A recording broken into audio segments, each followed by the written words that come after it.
पहन गए जूते आ गई बस।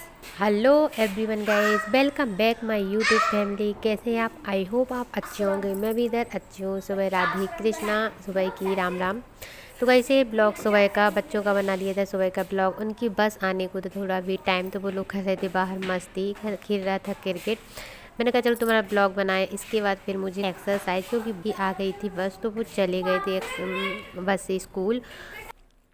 और गर्म पानी मैंने पिया बच्चों के जाने के बाद। फिर मैंने पिया गर्म पानी और फिर इधर आ गई हूँ मैं एक्सरसाइज करने। तो मैंने कहा चलो सबसे पहले एक्सरसाइज कर लें, फिर बाकी घर का काम करें, क्योंकि अगर फिर घर के काम में लग जाओ तो फिर एक्सरसाइज फिर मन नहीं लगता, फिर लगता चलो घर के काम ही कर लें। तो मैंने कहा घर के काम तो पड़े ही रहते हैं। और सुबह इतनी ठंड होने लगी है आजकल कि मतलब कितनी भी जल्दी उठ जाओ, 5 बजे या 5:30 बजे उठ जाओ, और सुबह का टाइम इतनी जल्दी निकल जाता है पता ही नहीं चलता। सुबह मतलब काम भी बहुत ज़्यादा रहते, भागम भाग वाला काम रहता है।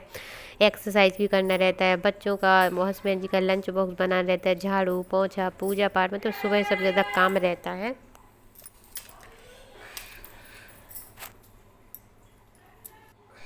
झाड़ू पोंछा के काम रहते हैं और बहुत सी ऐसे जो काम रहते हैं सुबह। और घड़ी इतनी जल्दी भागती है, सुबह के टाइम का पता ही नहीं चलता। जल्दी उठ जाओ फिर भी लगता है लेट हो गए लेट हो गए। तो इधर मैंने कहा सबसे पहले एक्सरसाइज करूँगी, फिर घर के काम करूँगी, तो फिर जल्दी काम हो जाता है। तो मैंने इधर कर ली एक्सरसाइज आधा घंटा पानी पीने के बाद। और इधर मैंने जो एक्सरसाइज कर ली सारी, मैंने एक्सरसाइज 20 और 30 की सेट ही मैंने सारे लगाए हैं। और बस एक्सरसाइज करने के बाद अनुलोम विलोम भी अभी करूँगी मैं। तो इधर जो मैंने घुटने की एक्सरसाइज कर ली वो भी हो गई थी। और उठा बैठक वाली एक्सरसाइज रहती है टर्न, वो तो सिर्फ 15 बार ही मैंने करी थी। और इससे क्या घुटनों में आराम मिलता है, जो घुटने वगैरह दुखते हैं, तो फिर मैंने यही एक्सरसाइज में ज़्यादातर डेली करती हूँ।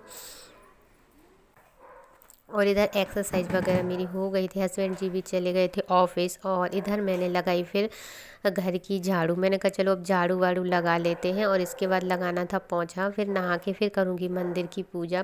और आज सोफ़ा वगैरह भी मुझे साफ़ करने थे, वह उनके मतलब कवर वगैरह। तो मैंने कहा आज नहीं डालूँगी, फिर मैं कल डाल दूँगी। तो आज फिर मैंने नहीं डाली। फिर मैंने दूसरे कपड़े थे जो, वो फिर मैंने मशीन में, आज कपड़े भी ज़्यादा हो गए थे तो फिर मैंने मशीन में कपड़े भी लगा दिए थे। मैंने कहा झाड़ू पोंछा करूँगी जब तक कपड़े मशीन में हो जाएंगे।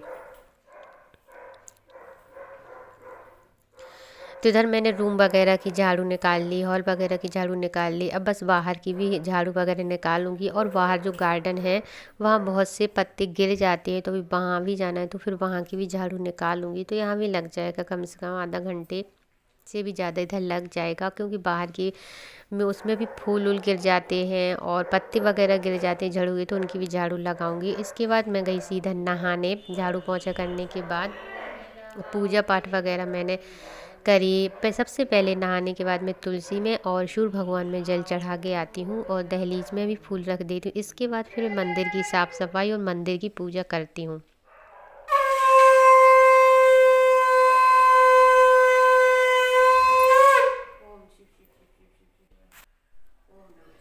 तो गैस यहाँ मैंने बजा दिया था शंख, क्योंकि पूजा में शंख जरूर बजाना चाहिए। शंख की ध्वनि जहाँ तक जाती है, बोलते वहाँ तक भूत प्रेत की साया तक नहीं आता है, और घर में पॉजिटिव एनर्जी आती है, नेगेटिव एनर्जी दूर होती है शंख बजाने से। घर में किसी ना किसी को तो शंख बजाना ही चाहिए, पूजा में शंख जरूर रखना चाहिए। उसमें लक्ष्मी विष्णु भगवान के वास रहता है। तो शंख में पानी भर के मैंने रख दिया था, नाम जप की माला कर ली थी। इसके बाद मैं कर रही हूँ पाठ। तो इधर मैंने पाठ वगैरह पूजा पाठ वगैरह मेरी हो गई थी। और जो मैं बता रही थी, कल मैं गई थी भागवत कथा में, तो वहाँ के पंडित जी भी बता रहे थे कि अपन जब जो पूजा करते हैं तो अपनी पूजा सार्थक तभी मानी जाती है जब अपन को भगवान स्वप्न में दिखे। तो समझ लो अपनी पूजा सार्थक है। अगर स्वप्न में भगवान नहीं दिखे, निगेटिव चीज़ें ज़्यादा दिखती है, तो फिर वो पूजा बोलते अपनी स्वार्थिक नहीं रहती है। तो मैं बोली भागवत में जाओ तो 2-4 चीज़ें ऐसी सुनने को मिल ही जाती जो अपन को पता नहीं रहती हैं।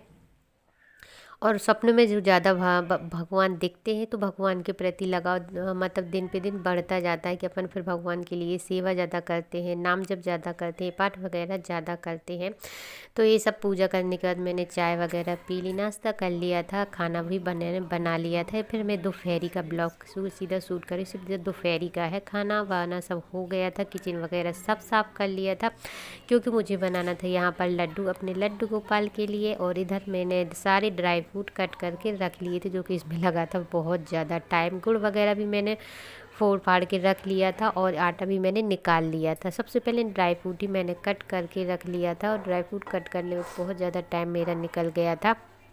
मैंने कहा चलो मैं फटाफट करती हूँ। तो बस ये दोपहर का टाइम है, इधर मैं लग गई हूँ काम करने और इधर मैंने आटा सबसे पहले मैं भूंज लूँगी, क्योंकि आटा भी भूंजने में बहुत ज़्यादा टाइम लगता है। खड़े खड़े तो भाई मेरी आज कमर ही दुखने लग जाएगी, क्योंकि खड़े खड़े ज़्यादा काम करने से दुखने लगती है मेरी बहुत ज़्यादा कमर। तो इधर मैं अभी आटा अच्छे से जब गोल्डन बिल्कुल हो जाएगा, थोड़ा सा ब्राउन, उसके बाद फिर मैं निकाल लूँगी। तो भुने हुए आटे का लड्डू अच्छे बनते हैं। तो बस इधर मैं आटा ही भूंज रही थी। ड्राई फ्रूट मैंने पहले कट करके रख लिए, जो आपको मैंने दिखाए थे। और मुझे 2 चीज़, खसखस और इसमें वो गोंद रहती ना, वो मुझे यहाँ नहीं मिली थी। अगर वो मिल जाती तो फिर मैं वो भी इसमें ऐड कर देती, क्योंकि वो कमर के लिए बहुत अच्छी रहती। फिर दुकान में मुझे नहीं मिली तो फिर मैंने अवॉइड कर दिया था। और इधर देखिए आटा का कलर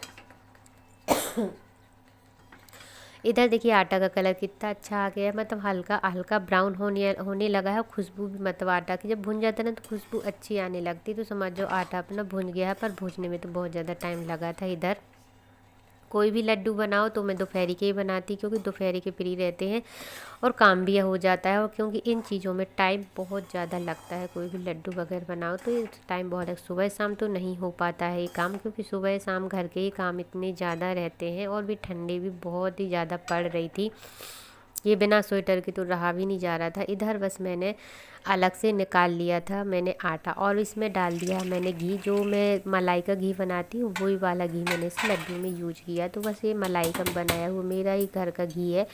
इसमें मैंने सबसे पहले डाल दी है गरी, जो मैंने गरी पतली पतली चाकू से काट ली थी। तो सबसे पहले गरी को मैंने डाला है और हल्का गोल्डन ब्राउन होने तक जितने भी ड्राई फ्रूट हैं इन सबको भून लेंगे, क्योंकि जब ये हल्के गोल्डन ब्राउन हो जाएंगे तो अच्छा इनका टेस्ट आता है। तो लड्डू में गरी, मतलब मुझे तो बहुत अच्छी लगती है, तो मैंने गरी डाल दी है और इनको भी मैं अच्छे से भूंज लूँगी।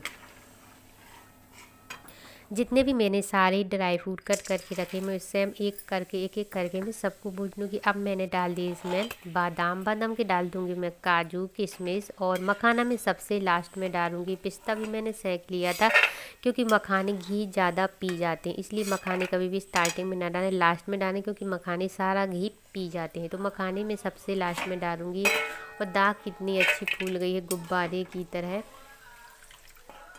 और इधर मैंने पिस्ता वगैरह भी सब मैंने ऐसी घी में निकाल लिया था। और इन सब को उसी आटे के ऊपर डालते जाना है, गुड़ के ऊपर। तो क्या ठंडा नहीं हो पाएगा, अगर पेस्ट ठंडा हो जाएगा तो फिर लड्डू बनाने में टाइम लगेगा, और गरम गरम रहेगा तो जल्दी लड्डू बन जाते हैं।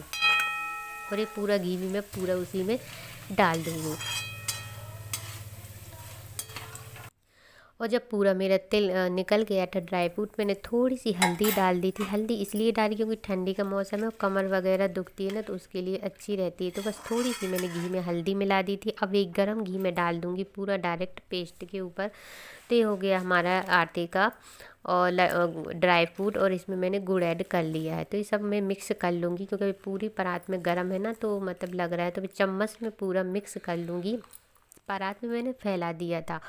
और इसके बाद देखिए गाइस, अब मैं थक गई थी खड़े खड़े होती, क्योंकि इन सब चीज़ों में टाइम लगा। और इधर मैं बैठ गई। अब मैं बना रही हूँ लड्डू, क्योंकि पहले इनको हाथ से मसलना पड़ता है, तभी ये अच्छे बनते। मसलो और फिर इनको डायरेक्ट बना लो तो बहुत ही जल्दी बन जाते हैं लड्डू। ठंडियों में है तो ये बहुत ही फ़ायदेमंद रहते, ताकत रहते हैं। सुबह से एक लड्डू खा लो अपन लोग भी, बच्चों को भी दे दो, और बस एक लड्डू में पेट भर जाता है।